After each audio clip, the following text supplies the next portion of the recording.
கடந்த 24 மணித்தியாலங்களுக்குள் கொத்தாக பறக்கவிடப்பட்ட மெர்காவா தாங்கிகளும் தரைவழி தாக்குதல்களில் இருந்து பின்வாங்கும் இஸ்ரேலிய ஆக்கிரமிப்பு இராணுவமும். ஈரானுக்கு எதிரான தாக்குதல்களில் இருந்து டொனால்ட் ட்ரம்ப் பின்வாங்குகின்றாரா? ஈரானுக்கு எதிரான போரை மேற்கொள்வதற்கு டொனால்ட் ட்ரம்ப் பயப்படுகின்றாரா? ஈரானுக்கு எதிரான தாக்குதல்கள் தொடர்பாக டொனால்ட் ட்ரம்பின் நிர்வாகத்தில் ஏற்பட்டிருக்கக்கூடிய கருத்து வேறுபாடுகளும் நெட்டன்யாகுவின் தொடர்ச்சியான அழுத்தங்களும் வெளியாக இருக்கக்கூடிய சில முக்கியமான தகவல்களும் அடுத்த கட்ட மறைமுக பேச்சுவார்த்தைகளை ஆரம்பிப்பதில் ஏற்பட்டிருக்கக்கூடிய சிக்கல்கள், ஜோர்டானினுடைய அரசாங்கத்தினை வீழ்த்துவதற்காக மேற்கொள்ளப்பட்டிருக்கக்கூடிய முயற்சிகளும், யெமன் ஹவுதி இராணுவத்தினுடைய ட்ரோன்களை சுட்டு வீழ்த்திய ஜோர்டானினுடைய வான்படையினரும்.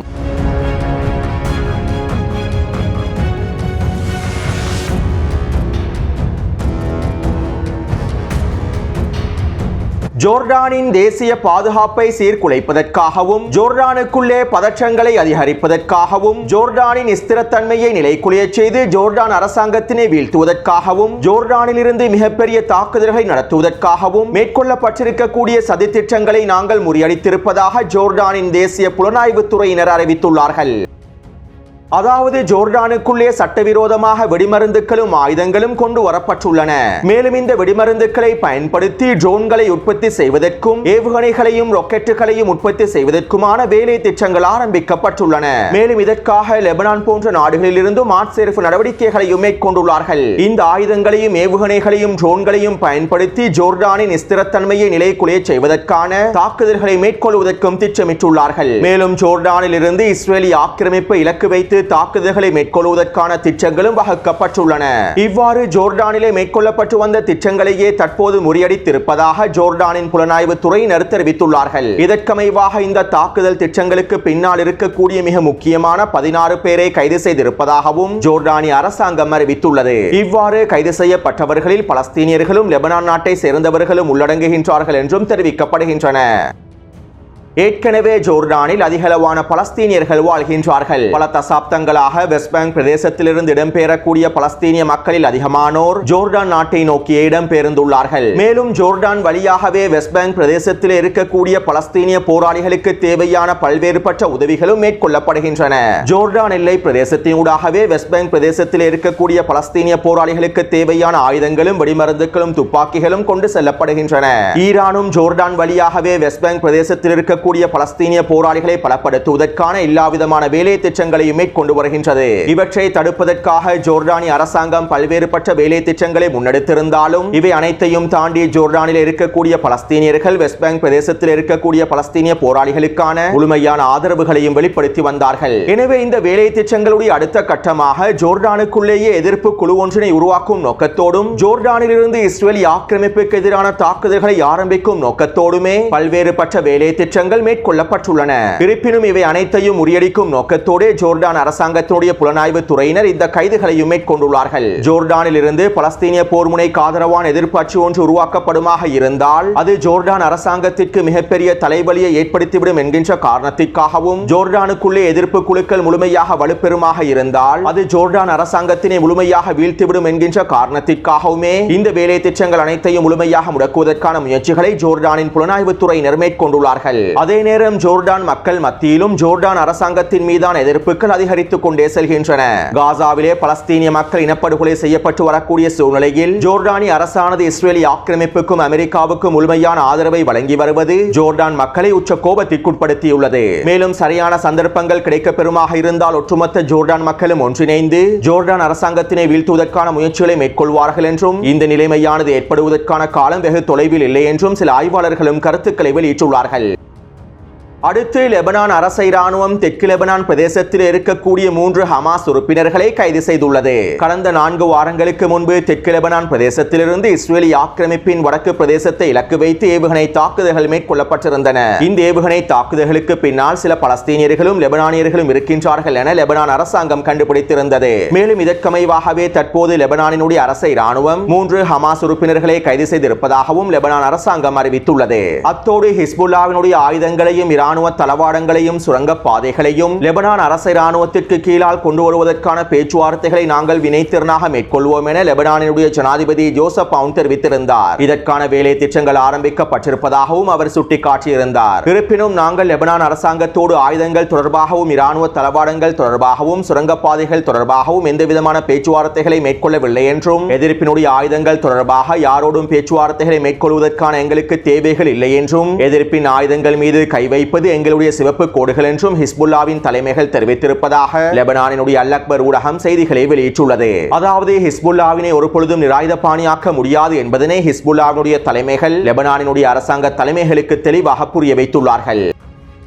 அடுத்து வடகிழக்கு சிரியாவிலிருந்து அமெரிக்க துருப்புக்கள் முழுமையாக வெளியேற்றப்பட போவதாகவும் அமெரிக்கா வடகிழக்கு சிரியாவிலிருந்து முழுமையாக வெளியேறப் போவதாகவும் கடந்த 2 நாட்களாக செய்திகள் வெளியாகியிருந்தன.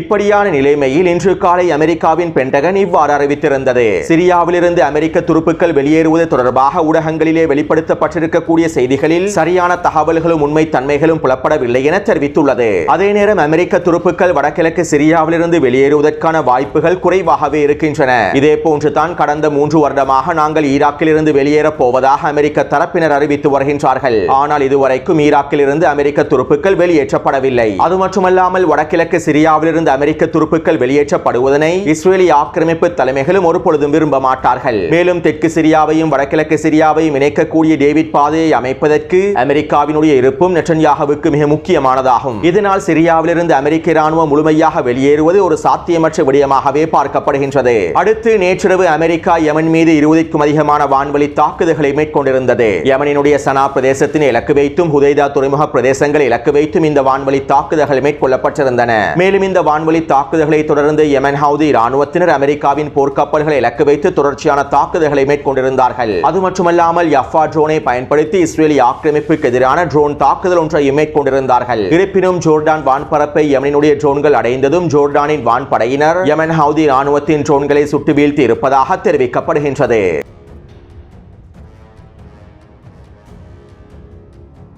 உலகளாவிய நகர்வுகள் மத்திய கிழக்கு பிராந்தியத்தில் ஏற்பட்டிருக்கக்கூடிய முன்னேற்றங்கள் ஈரானுக்கும் ரஷ்யாவுக்கும் இடையிலான உறவுகள் மற்றும் ஒப்பந்தங்கள் தொடர்பாகவும் சில முக்கியமான தகவல்களை பகிர்ந்து கொள்வதற்காகவே ஈரானினுடைய உச்ச தலைவர் ரஷ்ய அதிபர் புட்டின் அவர்களுக்கு கடிதம் ஒன்றினை அனுப்பியுள்ளார் என ஈரானிய ஊடகங்கள் சுட்டிக்காட்டியுள்ளன. அத்தோடு சர்வதேச அணுசக்தி சட்டங்களுக்கு அமைவாக ஈரானிய தரப்பினர் செறிவூட்டப்பட்ட யுரேனியத்தினை வைத்திருக்க முடியும் என்றும் பாதுகாப்பான திட்டங்களுக்கு இவற்றினை பயன்படுத்த முடியும் என்றும் அதற்கான எல்லாவிதமான உரிமையும் ஈரானுக்கு இருக்கின்றது என்றும் அணுசக்தி தொடர்பான ரஷ்யாவினுடைய பிரதிநிதி ஊடகங்களிடம் தெரிவித்துள்ளார். அடுத்து ஈரானுக்கு எதிரான போர் தொடர்பாக சில முக்கியமான தகவல்கள் வெளியாகியுள்ளன. அமெரிக்க ஊடகங்களான ராய்ட்டர்ஸ் மற்றும் நியூயார்க் டைம்ஸ் ஊடகங்களே இந்த தகவல்களை வெளியிட்டுள்ளன. மேலும் குறித்த ஊடகங்கள் வெளியிட்டிருக்கக்கூடிய இந்த அறிக்கைகளில் இவ்வாறு தெரிவிக்கப்பட்டுள்ளன.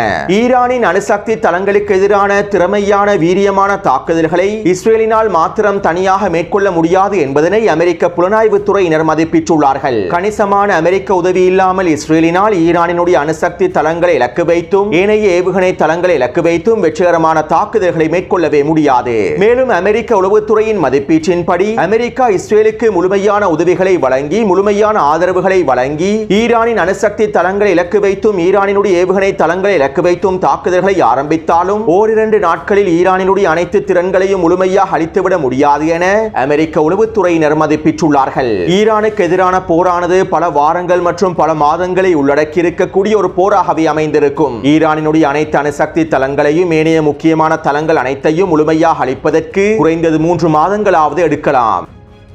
அத்தோடு இதுதான் இங்கிருக்கக்கூடிய மிகப்பெரிய பிரச்சனையாகவும் மாறியுள்ளது. அமெரிக்கா ஈரானுக்கு எதிரான போரை ஆரம்பித்ததும் ஈரானுக்கு எதிரான முதலாவது தாக்குதலை ஆரம்பித்ததும் ஈரானிய தரப்பினர் யுரேனியத்தினுடைய செறிவூற்றலை அதிகப்படுத்தி விடுவார்கள். மேலும் ஒரு வாரத்திற்குள்ளே 10க்கும் அதிகமான அணு ஆயுதங்களை உற்பத்தி செய்து விடுவார்கள். ஈரானினுடைய அணுசக்தி தளங்களையும் ஏனைய முக்கியமான தளங்களையும் அமெரிக்காவும் இஸ்ரேலும் முழுமையாக அழித்து விடுவதற்கு முன்பு ஈரானிய தரப்பினர் அணு ஆயுதத்தினை உற்பத்தி செய்து விடுவார்கள். ஈரானுக்கு எதிரான அமெரிக்காவின் முதலாவது தாக்குதலே அணு ஆயுதத்தினை உற்பத்தி செய்வதற்கான தூண்டலை ஈரானுக்கு முழுமையாக வழங்கிவிடும். இவ்வாறு ஈரானிய தரப்பினர் ஒரு வாரத்திற்குள்ளேயே அணு ஆயுதங்களை உற்பத்தி செய்துவிட்டால் அமெரிக்கா அதற்கு பிறகு ஈரானுக்கு எதிரான மேற்கொள்ளக்கூடிய தாக்குதல்கள் மிகப்பெரிய விளைவுகளையே ஏற்படுத்தக்கூடியதாக அமைந்துவிடும். அது மட்டுமல்லாமல் ஈரானுக்கு எதிரான தாக்குதல்கள் ஆரம்பிக்கப்படுவது மத்திய கிழக்கு பிராந்தியத்தில் இருக்கக்கூடிய அமெரிக்காவின் இராணுவ தளங்களுக்கும் அமெரிக்க துருப்புக்களுக்கும் மிகப்பெரிய ஆபத்தினை ஏற்படுத்திவிடும். ஒரே நாளில் நூற்றுக்கணக்கான அமெரிக்க துருப்புக்கள் படுகொலை செய்யப்பட்டால் அது அமெரிக்க மக்களிடத்தில் மிகப்பெரிய தாக்கத்தினையும் ஏற்படுத்திவிடும். டொனால்ட் ட்ரம்பின் நிர்வாகத்தின் மீதான நம்பிக்கையினையும் வீழ்த்திவிடும். இதனால் தற்போது அமெரிக்க நிர்வாகத்திற்குள்ளே கருத்து வேறுபாடுகள் அதிகரித்துள்ளன.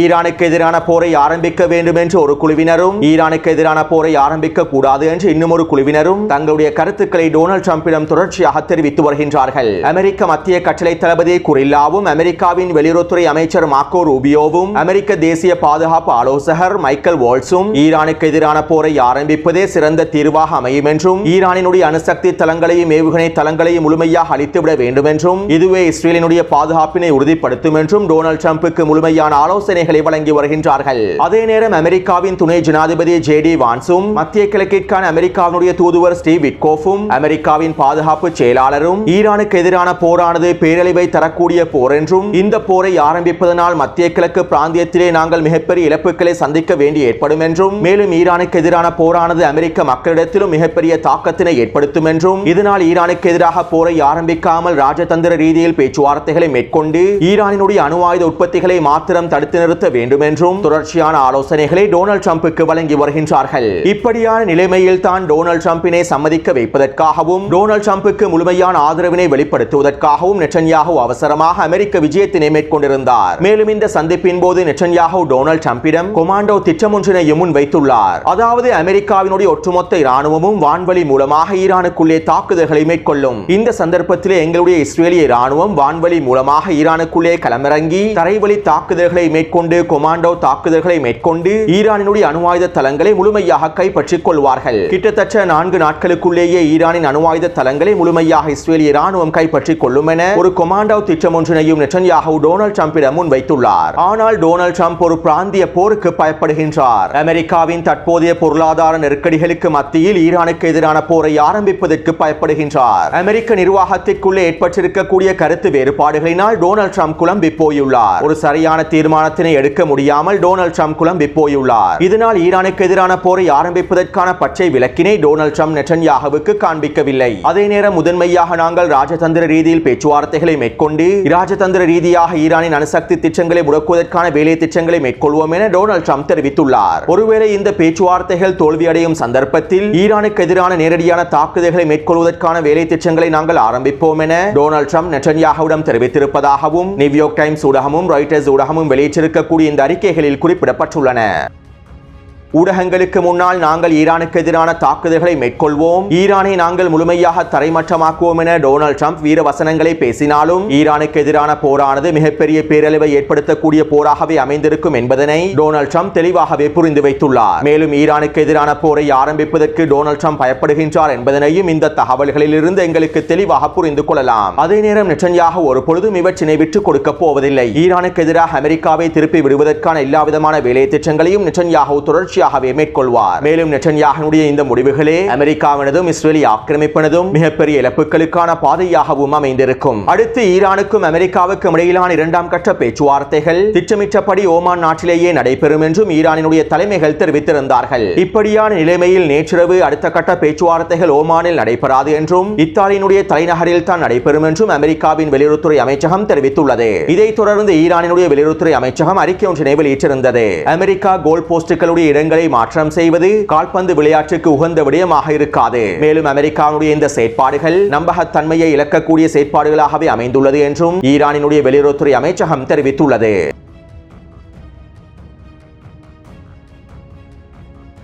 கடந்த 24 மணித்தியாலங்களுக்குள் அல்-கஸ்ஸாம் படையினர் வடக்கு காசாவின் சுஜையா கிழக்கு பிரதேசத்திலும் தூஃபா பிரதேசத்திலும் 4 மெர்காவா போர்த்தாங்கி வாகனங்களை கொத்தாக தட்டி தூக்கியுள்ளார்கள். மேலும் குறித்த பிரதேசத்திலே நிலை கொண்டிருக்கக்கூடிய இஸ்ரேலிய ஆக்கிரமிப்பு படைகளை இலக்கு வைத்து 10க்கும் அதிகமான மோட்டார் குண்டு தாக்குதல்களையும் மேற்கொண்டுள்ளார்கள். அதே போன்று அல் குதுஸ் படையினரும் குறித்த பிரதேசத்திலே மோட்டார் குண்டு தாக்குதல்களை மேற்கொண்டு இஸ்ரேலிய ஆக்கிரமிப்பு ராணுவத்தினுடைய 2 முக்கியமான ட்ரோன்களையும் கைப்பற்றியுள்ளார்கள். அது மட்டுமல்லாமல் இன்று மாலை அல்-கஸ்ஸாம் படையினரும் அல் குதுஸ் படையினரும் ஒன்றிணைந்து சுஜையாவின் கிழக்கு பிரதேசத்திலே உச்சக்கட்ட தாக்குதல்களை மேற்கொண்டிருப்பதாகவும் இந்த தாக்குதல்களிலே பல இஸ்ரேலிய ஆக்கிரமிப்பு சிப்பாய்கள் கொத்தாக தட்டி தூக்கப்பட்டிருப்பதாகவும் தெரிவிக்கப்படுகின்றது. அத்தோடு கடந்த 3 நாட்களுக்குள்ளே 20க்கும் அதிகமான இஸ்ரேலிய ஆக்கிரமிப்பு சிப்பாய்கள் கொல்லப்பட்டும் படுகாயமடைந்திருப்பதாகவும் இஸ்ரேலிய ஆக்கிரமிப்பு வைத்தியசாலை வட்டாரங்களில் இருந்தும் தகவல்கள் கசிவடைந்துள்ளன. ஆனால் குறித்த இழப்புகள் தொடர்பாக இஸ்ரேலிய ஆக்கிரமிப்பு ராணுவம் எந்தவிதமான தகவல்களையும் வெளியிட்டிருக்கவில்லை. அத்தோடு ரஃபாவின் கிழக்கு பிரதேசத்திலும் முராகச்சு பிரதேசத்திலும் தொடர்ச்சியான மோட்டார் குண்டு தாக்குதல்களை மேற்கொண்டு வருகின்றார்கள். அத்தோடு காசாவிற்குள்ளே தரைவழி தாக்குதல்களை முழுமையாக மேற்கொள்ள முடியாது என்றும் சிப்பாய்களுடைய பற்றாக்குறைகளுக்கு மத்தியில் அதிகாரிகளுடைய பற்றாக்குறைக்கு மத்தியில் முழுமையான தரைவழி தாக்குதலை மேற்கொள்ள முடியாது என்றும் இஸ்ரேலிய ஆக்கிரமிப்பு ராணுவ தலைமை அதிகாரி இஸ்ரேலிய ஆக்கிரமிப்பு போர் அமைச்சரவையில் தெரிவித்திருந்தார். மேலும் தற்போது பலஸ்தீனிய போராளிகள் கடந்த 5 நாட்களாக பதிலடி தாக்குதல்களை மேற்கொண்டதை தொடர்ந்து